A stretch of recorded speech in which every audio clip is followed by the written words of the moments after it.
Hi friends, నేను మీ నాగార్జున. మీరు చూస్తున్నారు నా ఇన్ఫర్మేషన్ యూట్యూబ్ ఛానల్.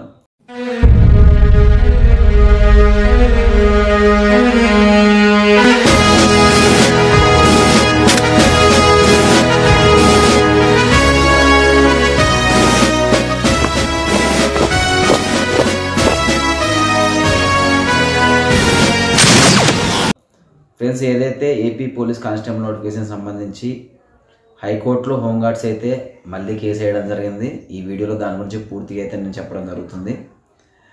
22వ తారీఖు ఈ మంత్ 1 నెల 2020 సంవత్సరం నాడు హైకోర్టులో అయితే కొంత సమాచారం అయితే హోంగార్డ్ సంబంధించి కొన్ని కేసులు అయితే పడ్డాయి. అది ఏంటంటే, ఇంతకుముందు ఏదైతే 6631 ఆ రిట్ పిటిషన్లో హోంగార్డ్స్ని మినిమం మార్కులు లేకుండా అలౌ చేయండి, వీళ్ళని ఫర్దర్ లెవెల్ ఎగ్జామినేషన్స్ కన్నా అయితే ఉంది. మరి ఇక్కడ ఇంతకుముందు కూడా నేను చెప్పాను, కొంతమంది హోంగార్డ్స్ ఈ ఈవెంట్స్ అయిపోయిన తర్వాత మెయిన్స్కి ముందే కొంతమంది కేసు వేయడానికి అయితే సిద్ధంగా ఉన్నారని నేను చెప్పడం జరిగింది.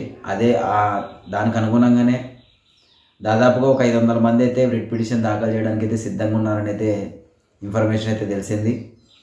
అందులో భాగంగా హైకోర్టులో కొంతమంది 27 మందికి ఒక పిటిషన్ అయితే నా దగ్గర ఉంది. ఆ పిటిషన్ సంబంధించి అయితే ఏముందంటే, అందులో ఏదైతే 6631 కేసుకి అనుబంధంగా మరి వాళ్ళు కొంతమంది ఎవరైతే మినిమం మార్కులు లేకుండా అలౌ చేయండి అని అక్కడ కోర్టు ఆర్డర్ ఇచ్చిందో, దానికి సంబంధించి మిగతా వాళ్ళు కూడా మాకు కూడా కావాలని కొంతమంది వెళ్ళడం జరిగింది. ఇంతకుముందు కేవలం సెకండ్ లెవెల్ ఎగ్జామినేషన్స్ మాత్రమే ఇది ఫర్దర్గా అలౌడ్ అని అక్కడ ఉంది. కానీ మరి ఈ పిటిషన్లో కొత్తగా ఏందంటే, సెకండ్ లెవెల్ ఎగ్జామినేషన్ అంటే పీఈటీతో పాటు ఏదైతే మెయిన్స్ ఎగ్జామ్ ఉందో, మెయిన్స్ ఎగ్జామ్లో కూడా వీళ్ళకి సపరేట్ మెరిట్ లిస్ట్ తీయాలనేది అయితే ఒక వర్డ్ అయితే ఇందులో యాడ్ చేయడం జరిగింది. అది మీరు స్క్రీన్ మీద కూడా చూడొచ్చు. ఇక్కడ పీఈటీతో పాటు మెయిన్స్ ఎగ్జామ్స్ కూడా వీళ్ళని అయితే సపరేట్ మెరిట్ లిస్ట్ తీయడం జరిగింది. మరి దీని అర్థం ఏంటంటే, ఒకవేళ బోర్డు మినిమం కట్ ఆఫ్ మార్కులు లేకుండా కూడా తీసుకొని వెళ్తే ఈ మెయిన్స్ ప్రాసెస్ని, అందులో భాగంగానే ఇది జరిగిందని అయితే నేను అనుకుంటున్నాను. మరి అదేవిధంగా జరిగితే మాత్రం వీళ్ళకి మెయిన్స్లో కూడా మినిమం కట్ ఆఫ్ మార్కులు లేకుండా సపరేట్ మెరిట్ లిస్ట్ అయితే తీయడానికి అయితే అవకాశాలు అయితే మెండుగా కనిపిస్తున్నాయి. దీని అర్థం అయితే అదే విధంగా ఉంది. మరి ఏదైనా వెబ్ నోట్ వస్తే తప్ప అయితే దీనికైతే ఒక క్లారిటీ అనేది రాదు.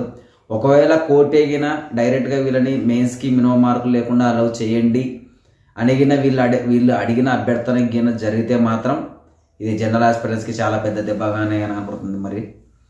మరి చూడాలి గవర్నమెంట్ ఏం చేస్తున్నారు. అది ఇప్పటివరకు అయితే ఇది నాకు తెలిసిన ఇన్ఫర్మేషన్లో ఏంటంటే, ఇంకా చాలామంది హోంగార్డ్స్ కొంతమంది ఈవెంట్స్ క్వాలిఫై కాలేదు. వాళ్ళు మాకు హైట్ మెజర్మెంట్స్ అయితే కానీ, అలాగే టైమింగ్ అయితే కానీ మాకు సపరేట్ మెరిట్ లిస్టు, మాకు సపరేట్ కేటగిరీ కాబట్టి మేము ఆ విధంగా మాకు లేవని అయితే కొంతమంది మళ్ళీ వెళ్తున్నారని అయితే మాకు సమాచారం ఉంది. మరి దాంతోపాటు మెయిన్స్లో కూడా మినిమం కట్ ఆఫ్ మార్కులు లేకుండా వీళ్ళని తీసుకోవడం కొంతమంది అయితే వెళ్తున్నారు, ఆల్రెడీ వెళ్ళారు కొంతమంది అని అయితే ఇన్ఫర్మేషన్ ఉంది. మరి ఎటు పోతుందో ఈ నోటిఫికేషన్ అయితే అర్థం కావట్లేదు పూర్తిగా. చూడాలి మరి కోర్టు ఏ విధంగా ఆర్డర్ ఇస్తుందో, మరి గవర్నమెంట్ ఏ విధంగా దీన్ని ముందుకు తీసుకుపోతుంది అనేది. జనరల్ ఆస్పిరెంట్స్కి అయితే ఇది మాత్రం చాలా ఇబ్బందిగానే ఉంది. ఈ విధంగా జరిగితే మాత్రం హోంగార్డ్స్ కేటగిరీ సపరేట్ ఏదైతే తీస్తారో అది కూడా మెయిన్స్లో రావడానికి అవకాశం ఉంది. దాంతోపాటు ఈవెంట్స్ క్వాలిఫై కాని వాళ్ళు కూడా దీనికి రావడానికి అవకాశం ఉంది. మరి జనరల్ ఆస్పిరెంట్స్ ఏమో పోటీ పడి వస్తున్నారు, వీళ్ళు మాత్రం ఎటువంటి విధంగా రాకపోవడానికి అయితే ఈ కోర్టు ఒకవేళ ఆ విధంగా ఇస్తే మాత్రం వీళ్ళు బోర్డు కూడా చేయడానికి అయితే సిద్ధంగా ఉందని ఒక సమాచారం అయితే ఉంది. మరి మెయిన్స్లో మినిమం కట్ ఆఫ్ మార్కులు లేకుండా ఉంటుందా అనేది అయితే వెబ్ నోట్ వచ్చేంతవరకు అయితే చూడాలి. మరి ఏం జరుగుతుందో చూస్తూనే ఉండండి.